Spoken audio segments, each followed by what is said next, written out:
Turn guard, Cougar Charlie 7-1, be advised, CYR 270. 1, push 3, 320 on Canadian Air Force Base, Cold Lake, Alberta.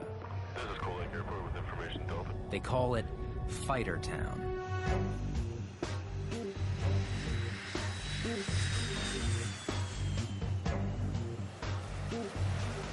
A private playground for the fastest, deadliest brawlers on Earth.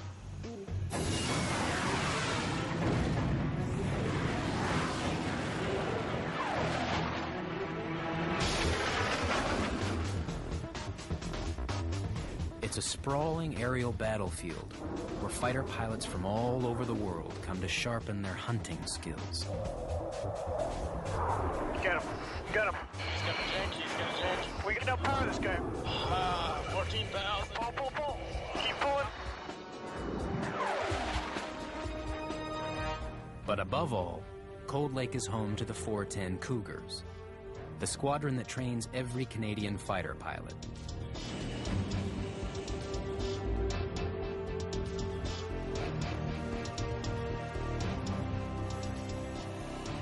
And this is their ride, the CF-18 Hornet. Big, fast, dangerous.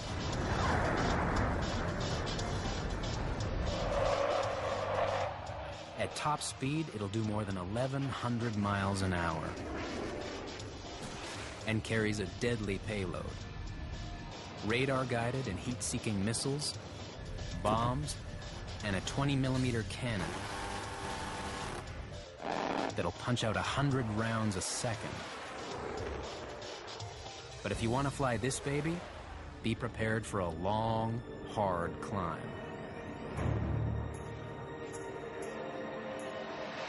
And these would-be warriors are about to discover just what it takes. 7 of the most promising flyers in the Canadian Air Force Officer Corps. Hand-picked from thousands to get a shot at joining the world's most exclusive fight club. You just feel your ass shake. For the next 9 months, these rookies will have to prove themselves every day in a battle school so intense, not everyone will survive it.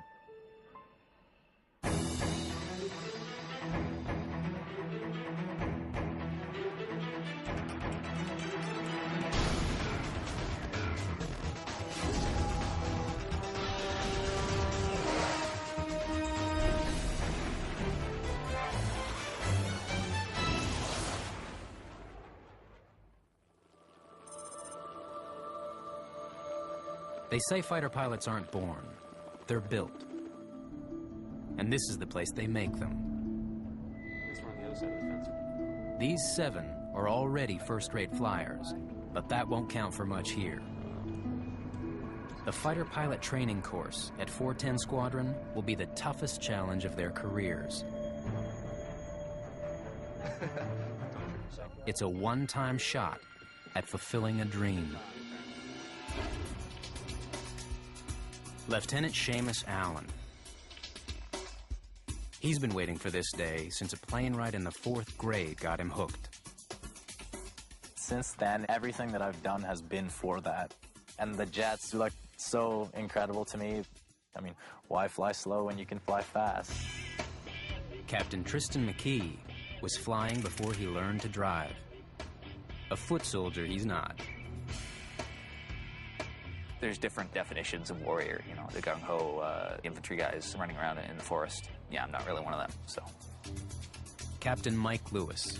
He's the old man of the group and the most experienced. With 1,000 hours of seat time, he's been chasing this dream forever. I grew up in a hockey town where everyone wanted to be in the NHL, but I wanted to be a jet pilot. And there's actually a little film my mom has. And my mom goes, "What do you want to be when you grow up?" And I'm going to be a fighter pilot. From that moment on, this is all I've ever wanted to do. Captain Yannick Jobin. Once a competitive gymnast who shifted his focus to flying a lot higher. Intensely private, but if looks could kill. I look angry all the time. I got a mean face. Look like a killer. Captain Tim Coffin, the guy with the Hollywood jaw.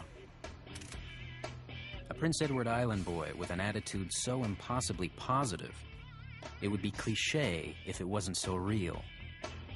No matter what, come to work with a smile on your face, show everybody that you want to be here. It's something my parents taught me growing up, is just to be the best you can. In the fighter culture, a woman is a rare bird. But don't be fooled by the teddy bear. Captain Riel Erickson comes from a long line of sharpshooters. There's only one female fighter pilot in Canada. She aims to make it too. I don't do anything any differently than they do, for the most part, other than how I pee. And Captain Mike Dunning, a weekend warrior with the Cold Lake Penguins rugby team. A bit of an outsider, he's an engineer, but the only one of them whose degree didn't come from Royal Military College. It is everything he wanted to do, so there's that added pressure of wanting to succeed. So that's a little bit intimidating, I think.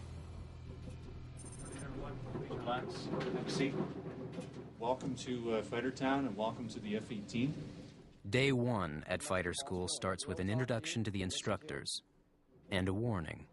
This is the first airplane that you're flying in your career that is not inherently stable, okay? So respect that aircraft at all times. Your previous experience counts for that much. Preschool, okay? This is what 410 is, okay? Finger painting and sing-songs. If I've got some cocky cowboy guy that thinks he's the best thing to ever strap on an airplane, I will ride him and grill him on the numbers just from the moment he sets foot in the squadron until he leaves. Major Mike Ailing, call sign, Flailing. The standards officer who keeps a close watch on the students' progress. A guy with high expectations and a low tolerance for attitude. Any closer, and if I was your lead, I would have punched you. No shit. That is a serious error. Could be life and death, man. In one point, he comes right through the middle of it, and I'm like, you know what? I should just haul on the stick here and just gun his ass right now. Yeah. Major John Argue, call sign, Spanky. The deputy commanding officer. A combat veteran and one of the most senior instructors. When the major is riding shotgun on you, think of him as corporal punishment. What's with all this rudder? Get it off. Oh, sorry. You're going to arc this fight, and you're going to die for it. At this school, the faculty are all graduates, now seasoned fighters, many combat veterans of Bosnia and Kosovo. So we're going to take off. Flailing, you're going to be on the wing. Spanky, fighting wing, chases out. Their current mission, keeping the students under the gun, will prove to be a test for them all. They are going to suck right now, but we're going to make them better. That's our job.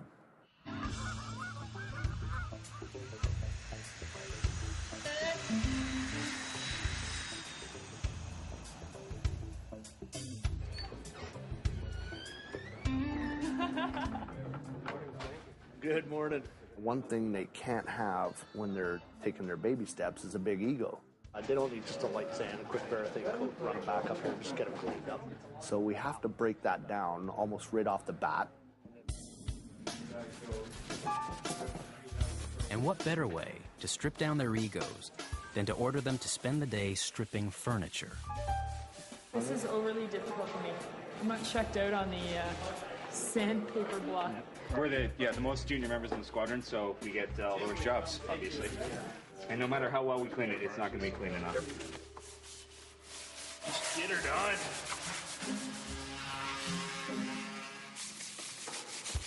done. A not-so-gentle reminder that no matter how far they think they've come, here, they're starting at zero. Just remember, right now you're lower than whale shit on the bottom of the ocean. Now that it's established where they rank in the squadron pecking order, the real work begins. This is what we have to learn in the next 3 weeks. The flight manual for the Hornet is 900 pages of excruciating detail. That's not the end of the world if I miss a switch. Yes, it is. You're done. They'll be tested on all of it before their first month is out. And they need to know it cold, or they're gone. The pass mark is 85. We rarely ever see anybody under 95%. Just to put a little bit of pressure on. They have to learn at the pace we set for them, and if they don't, then obviously they're probably not going to make the cut. And that's not like, all right, here's time to read it. Any questions? It's like,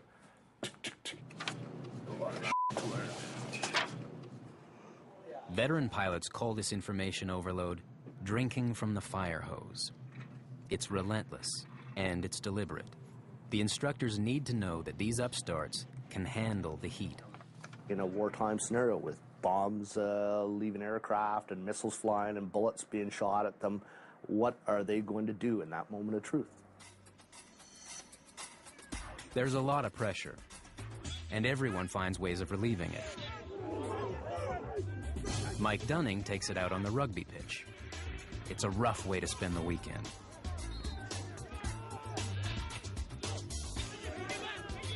And he's got the Monday morning shiner to prove it. From the girlfriend. Wasn't from any kind of extracurricular activities that you may be thinking about. It's from rugby, yes. In this crowd, anything that sets you apart is reason for razzing. Seamus has a habit of fidgeting under stress, and it's already made him a marked man. What are we at? I'd say minor. Well, I think we're almost at mouse banging. No. He's getting tired, so. Can't do it until he's No, we're in visual shapes right now. As the afternoon progresses, we'll start doing mouse banging. You guys are terrible for putting that on there. Let's just give him a demonstration. No, there's no demos. Within a few days, no one will be laughing.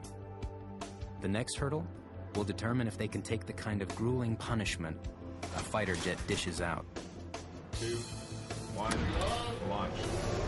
If not, it'll slam the brakes on any future as a fighter pilot. Keep it going.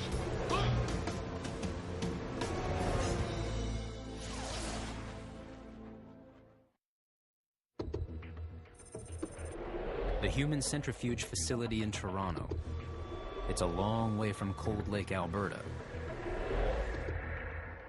For any fighter pilot in training, walking into this building is like stepping into a modern-day torture chamber. We're going to launch this AR-6 for 15 in 3, 2, 1, launch. The Human Centrifuge is designed to simulate the physical stresses a fighter pilot must battle against in a real jet.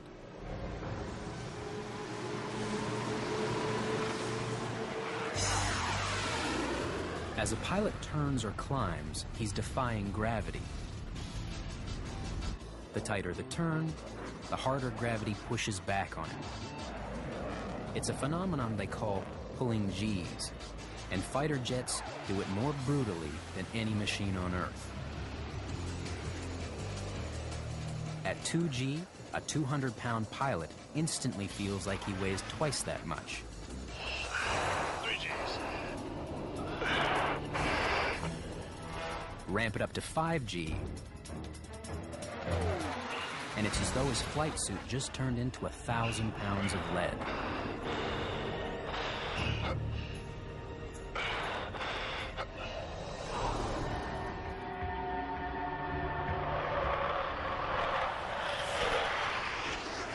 Once you start pulling G, it's like bench pressing your chest. Everything in there is pulling down. It makes it very hard to breathe. Under G-load, blood drains from the head and pools in the legs, leading to tunnel vision, or worse, G-lock, G-induced loss of consciousness. In a jet, hurtling toward the ground, G-lock can be a death sentence. Heels down, toes up, and you'll feel more muscle come into play. So fighter pilots must learn to overcome it. And for a rookie, it's the first big test. 3 of the students have already passed. Now, the remaining 4 must face the challenge. They'll strap in and get spun till they pass. or pass out. Who wants to try it first? Mike, I know you do. Survival depends on mastering something called the anti-G straining maneuver. The trick is to tense the leg and stomach muscles to prevent the blood from heading south. Abs tight, butt tight. You want to lift yourself off the seat. 1, 2, out. And to breathe in short, quick bursts. 1. If they can keep the blood in their brain, they can keep from losing consciousness. Out and relax. I can see the color starting to come already. Yeah, I'm making myself lightheaded. Yeah. This is the G suit, and basically it has bladders in the thigh muscle and the abdomen, which inflate under G forces at varying pressures to squish your lower extremities to keep the blood in your head. They'll wear the suit like they would in a real jet. But for this test, the suit will not inflate. They need to prove they can sustain high G forces completely on their own. First up, the rugby jock, Mike Dunning. Yeah, we'll do that. Ready? All right, really got to give her. Each student must complete a series of tests, culminating in a sustained run of 6 Gs for 15 long seconds. Mike, you ready to go on? Ready. Give it everything you got, okay? Launching AR-6 for 15 in 3, 2, 1, launch.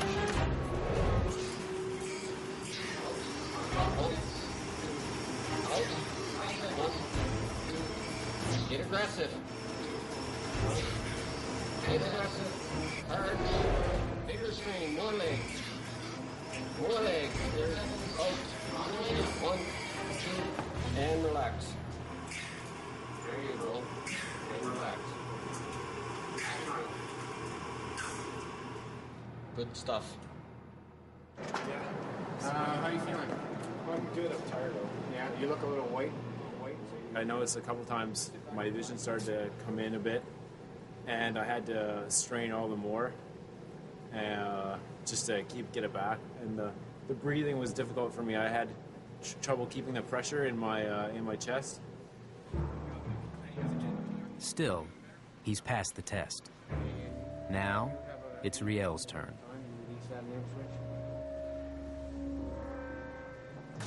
All right, I think I'm ready. I am ready. Oh, okay. Good. Launching AR-6 for 15 in 3, 2, 1. Reload. Launch. Out. On top of 6. 1, 2. Out. 1, 2. Out. Watch the strain in Riel's face as she fights to breathe, with the equivalent of half a ton of weight on her chest. 2 on the way down and coming down. Excellent. And relax. Okay. A little beat up, but she's through. Once you're at that point, it's just a steady. Now, steady the only pressure. students who have yet to pass the test 2, out. are Captains Lewis and Jobin. You ready to go? Yep. Alrighty, let's do her. Jobin goes first.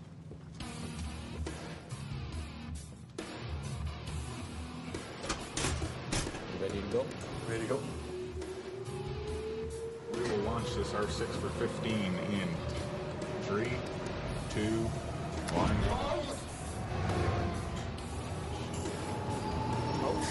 On top. 2, out. Deeper breaths. Out. Out.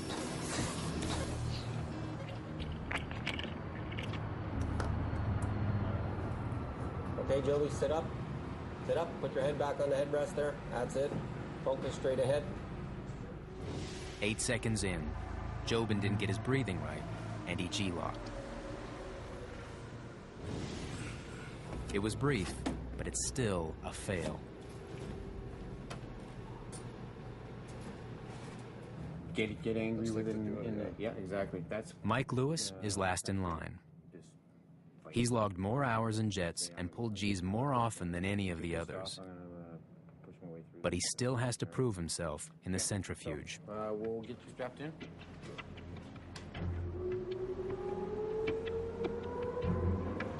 Let's do her. All right, over to you, operator, to launch.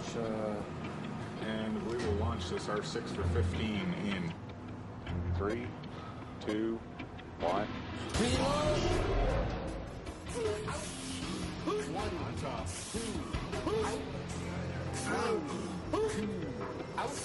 Hang in there. 1, 2, out. Keep it going. Keep it going. Keep it going. Out. Oh. Okay, keep your head back and the headrest. Keep Nats, I'm here. Nats, I'm talking to you. Yep. Keep your head back. All right. Yep. There you go. Good. All right. Okay. Do you know what happened there, Nats? Oh, yeah, I blacked out. Okay, you blacked out. Okay. How far did I even go? You had about 13 seconds there. Son of a... Yeah, you was very close. Lewis has missed the mark 13 seconds? Are you kidding me? by just 2 seconds. Okay, we're bringing it to a full stop. The time it takes to turn a page or crack a beer. That makes me enraged. So close. It's harsh, but harsher still for this to happen in an F-18 hurtling toward the ground at hundreds of miles an hour. Even after coming to, the pilot remains confused for several seconds. Enough time for time to run out. It only took 3 seconds for me to recover, but in those 3 seconds, I thought I was sitting in my grade 2 classroom and my teacher was telling me to put my head up, and it was actually the guy talking to me. Failing? None of us have really failed too much. That's why we are where we are. It's a pain in the ass. You have to come back. It's not fun to be in that thing. And then we're gonna get rasped pretty bad by the boys back in Cold Lake. But they will be back. Like it or not, they can't finish the fighter program until they beat the centrifuge.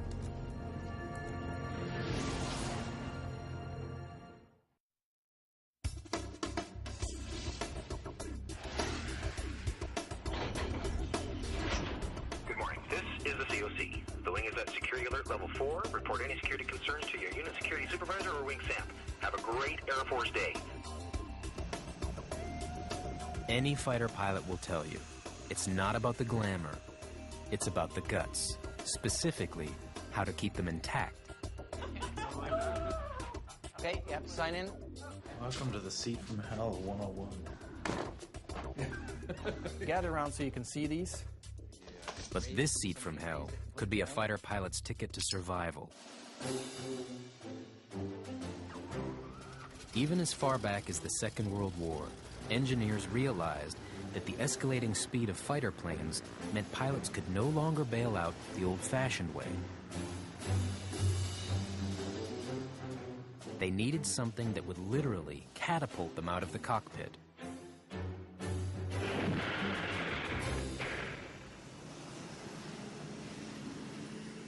In the F-18 Hornet, it's the Martin Baker ejection seat. Okay, right now we're going to start in strap in. A pilot is snared in a web of belts and buckles. 4 straps for the legs. And this one. Another 6 for the torso. Pin the pilot to his seat during violent maneuvers. Push on the button, lift up on the red handle. Good, lock. They also prevent him from being torn apart if he has to eject. It's the pilot's last-ditch attempt for his life. And you're going to ratchet yourself back. The F-18 ejection seat may be a pilot's lifeline, but it will be the most violent and terrifying rescue imaginable. Pins are out, you're ready to go. This is what fires you out. This is all full of TNT, full of charges. With an ejection seat, you're essentially sitting on a giant rocket, and you've got to learn it in such a way that it's instinctive, because you can't stop and think. There's no time. Even in slow motion, it happens fast. Pilot and seat literally explode out of the airplane. When they're clear, another charge blows the seatbelts and deploys the parachute. It all happens in just 2 seconds. Your spine will compress approximately an inch, inch and a half when you eject. What happened when I pulled the handle? Well, the first thing that I remember is somebody fired a shotgun right beside my ear, okay? And that was the canopy going off. It sounded just like a shotgun. Bang! Major Joseph Mullins was forced to eject from his F-18 when he was about to skid off the end of the runway. I don't remember the canopy going, and then everything went dark green. Didn't lose consciousness, but I lost vision going up the rail. Away I go. Vision came back, and I'm tumbling through the air. An amateur video taken at an air show shows a pilot ejecting in exactly the same circumstances as Major Mullins. And the camera from inside the plane captures his landing, showing just how hard he hits the ground. Went feet, knees, head. Boom. And I remember just laying there going, holy crap, for a second. Way worse than any hockey hit or anything. Like, it was hard.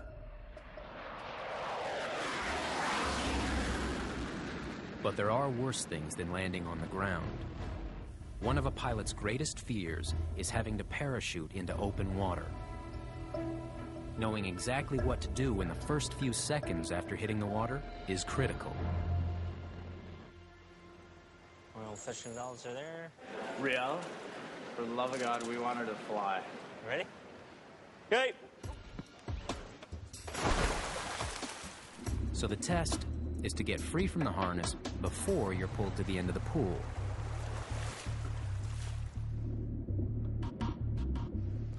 Then get out from under this canopy before it pulls you under. Half the time when you eject, you're passed out. So when you wake up and you're in the middle of the air and you look down, then you don't have time to react. You just gotta do it. Go! It looks easy enough in the heated pool of the base rec center. But imagine this is the icy North Atlantic. If it happens in real life, the water's probably gonna be freezing cold, and you got a whole lot of other things to think about. Excellent, sir. You have to practice these things to get them second nature. Just try to untangle yourself. You're almost there, sir. Excellent. Okay. Easy to get tangled up. It is very easy, sir. It's very different. Wow, I couldn't believe it, actually. It's harder than it looks. At this point, everything they do is about making life or death decisions automatic. Before they're allowed to climb into the real cockpit, they'll spend hours in the dark isolation of the F-18's flight simulator. Emergency Cougar 25 Tower, copy 10 miles, call 5 with gear. Instructors throw in emergency after emergency while the students struggle to keep up. Cougar 25 Tower, overshoot, overshoot, overshoot. Cougar 25 overshooting. But eventually, these procedures will be seared into their brains. Check the rudder. More rudder. Here's that flat strap. Emergency Cougar 25, you're cleared to straight in, call 10 and 5.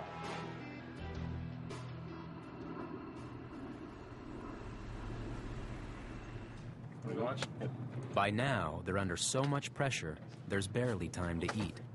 Seamus, are you coming, or? Gonna stay and study a little bit more. Lunch isn't on the menu for Seamus. Instead, he makes a beeline for an open cockpit. I could sleep in this baby. I was gonna save sitting in the jet till my first flight, but there's too much to know. At the top of the list are the critical emergencies that require a pilot to react instantly, the so-called red pages. In a machine as complex as the F-18, failures are inevitable. But red page emergencies are potentially fatal. Things like an engine fire that will cripple the jet, a fuel leak, landing gear failure, or a cockpit that suddenly fills with smoke, blinding the pilot. If you got smoke in the cockpit, better to know where the switch is without having to look at it, you know? If a pilot has to think before acting in these situations, he'll be a hole in the ground before he remembers the answer. Because when you fly a supersonic fighter, the question is not if trouble will find you, I'm gonna have to eject. but when.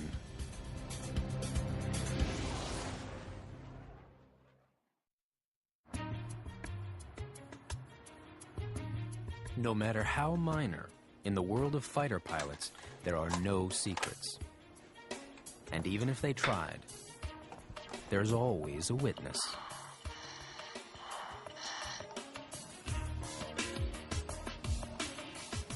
Every time a fighter jet leaves the ground, the mission is taped.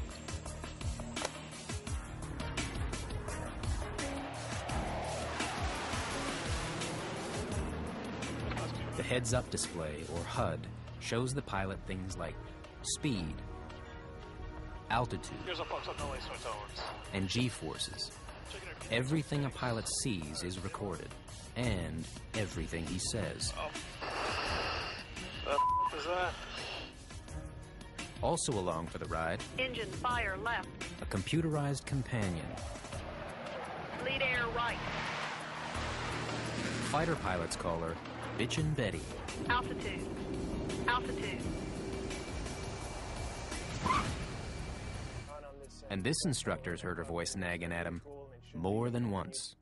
I am happy that I'm here to talk about it. The alternative is not very pleasant. The thing is, you're flying a fast airplane and you're going to get yourself in trouble someday. Patrick Peltier, call sign Peanut, has cheated death several times. He's a guy who likes to live on the edge, in his airtime and his spare time.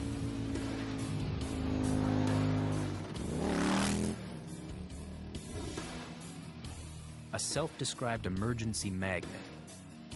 In his 15 years on jets, Peanut has survived so many he's lost count, including this heartstopper.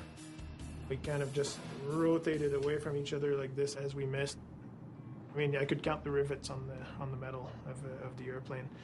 And I clearly remember that, just seeing the top of the tail in my face like this. And I figured we'd only missed by inches. Close calls like that are rare. More common, the kind of trouble a pilot runs into when he pushes the jet too far. The same traits that make fighter jets agile and maneuverable also make them extremely twitchy when they're driven to the limit. The secret to the F-18's fighting abilities is the fact that it can fly slowly, nose high, without stalling, a big plus in a dogfight. But push it a whisker too far, and the F-18 pushes back, hard.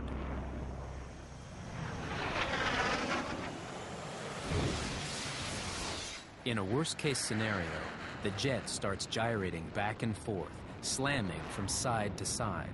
Pilots call it the falling leaf, and it's terrifying. 0G, you're kind of floating in your seat. Then you hit this wall as a side force, and that's when it reverses direction, and you go back the opposite direction. And the whole time, the plane is dropping like a brick, screaming towards the ground. Once it picks up enough speed, it will recover, but... The problem is it takes 10,000 feet sometimes to do that. It was just 6,000 feet from the dirt when the plane decided to play rough with the 410 Squadron's own master of disaster. But the HUD recording from that flight makes for great show and tell. There it is. I'm going to have to eject. That's a sound you don't want to hear. It was a routine training exercise. Peanut and a mock enemy plane closing fast on him. He brings his nose onto me. I try to jam him. Then, Peanut makes another steep, hard turn in the opposite direction to throw the bandit off his tail.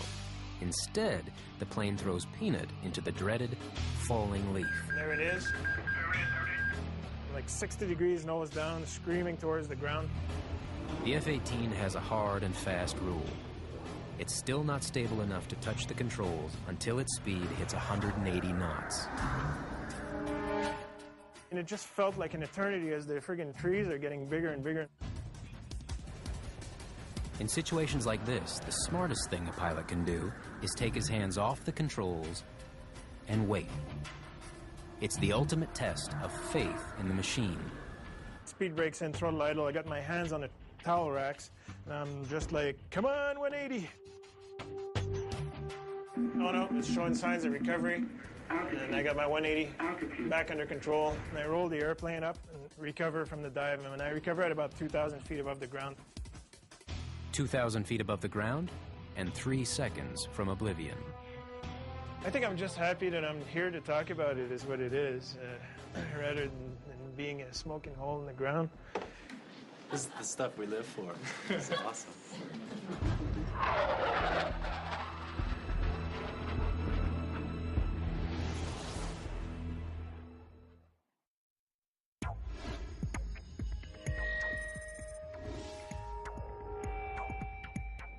The life of a student revolves around study, stress, and sleep deprivation. And right now, these fighter pilots in training are battling all three. It's a last-minute cram session for their first big written exam. That number is 23.5 and 23.6 with a centerline test. Yes. Yes. Yes. Absolutely. You're not getting anything in, you know that. Last-minute effort. Absorb, absorb. With their first flights just days away, passing this test is critical. And when it comes to the emergencies or red page portion of the exam, the pass mark is 100%.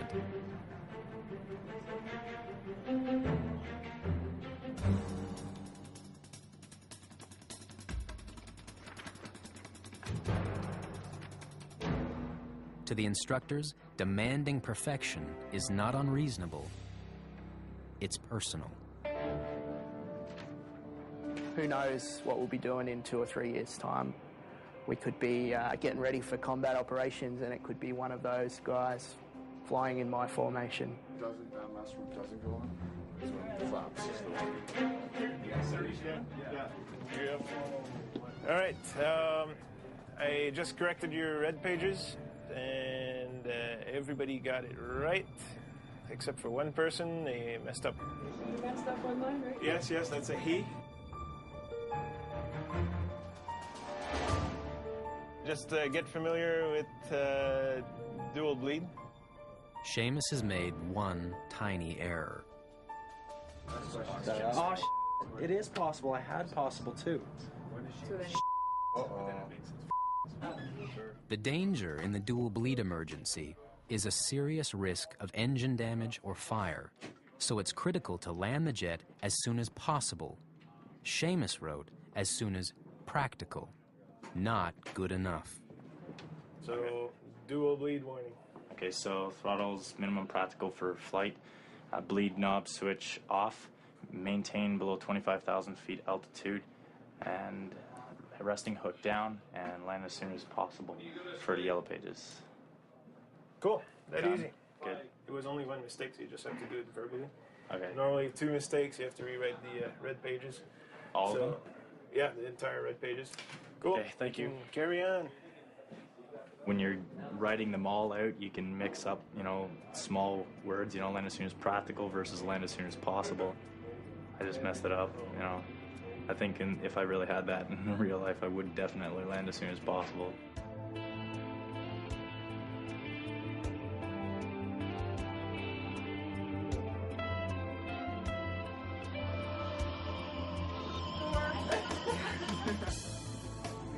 Having survived the first few weeks, there's a little celebration in store. I think I didn't take the dry cleaning tag off. No, you didn't. No fuss-free flight suits tonight. They're suiting up instead for their official welcome party. 5 minutes to get beers out on the counter, so do that. Some welcome party. They're going to walk around with trays in their hand and treat the rest of us like gods. It's tough to feel like the guest of honor when you're treated like the hired help. They're going to look different than everybody else, and that's the idea, to center them out.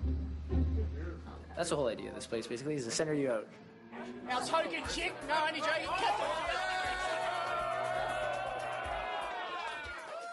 And no one stands out in the testosterone-filled world of the fighter culture more than a woman.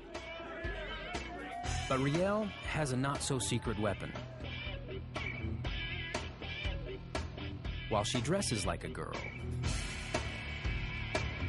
she has always played like a boy. I can fit in with them. You know, I had all the dresses on and everything, but I was out playing soccer and playing in the mud and digging up worms and beating up boys in my dress. Go kick their butts.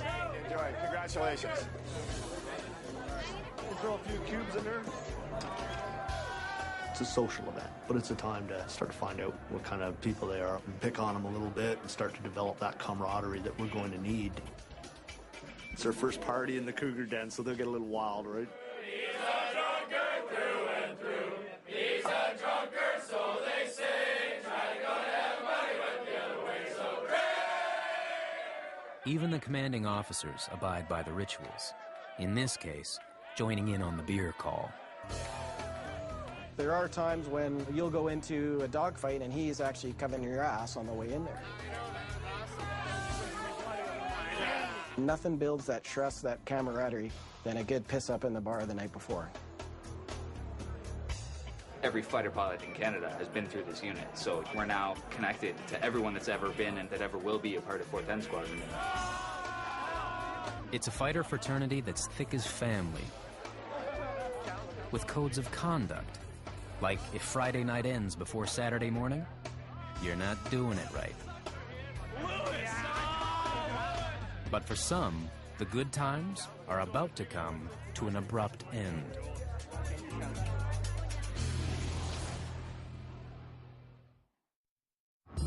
Keep focused. Looking good. Ask any fighter pilot, and they'll all tell you the same thing. They hate the centrifuge. But for Mike Lewis and Yannick Jobin, it's not just unpleasant, it's potentially disastrous. They've already failed the G-load test year, and until they pass it, their future as fighter pilots is in jeopardy. These guys are jet pilots, and they know themselves that they've got to be able to pull G's. Yannick Jobin is up first. 1, 2, out.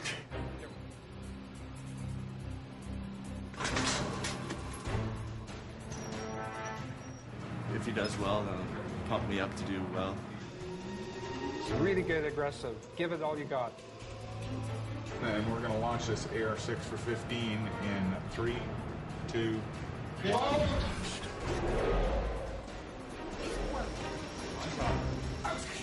One, two, out. 3, 1, 2, out. 1, 2, out. 1, 2, out. 1, 2, out. 1. All right, yes, I did it. Right on. Okay. Good job. Right on. It's about time. Mike Lewis is next. Yeah, you could do this, Mike. Yeah, have it. Just be aggressive on the breathing. 1, 2, That's it. You got it. You're gonna get it. Okay, Mike? All right, let's do this. Okay, Mike. We're going to launch our 6 for 15 in 3, 2, 1.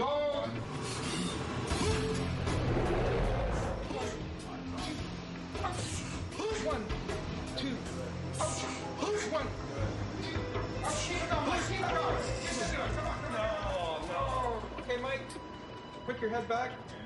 Mike, put your head back. Mike, put your head back.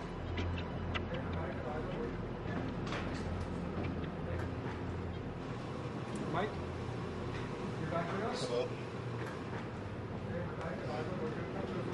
The headset. My life sucks. Got at least 6 months to get back and come back and try it again. We're going to send it back to Cold Lake. Watching you breathe, you need to get really more aggressive with the chest. Okay? Lewis is in more trouble than he knows. The Air Force will give him one more chance. Then it's over. Flying an F-18 is all he's ever wanted to do. It's all any of them has ever wanted. So what happens next back in Cold Lake is a twist no one saw coming. News, one of the team, has suddenly called it quits.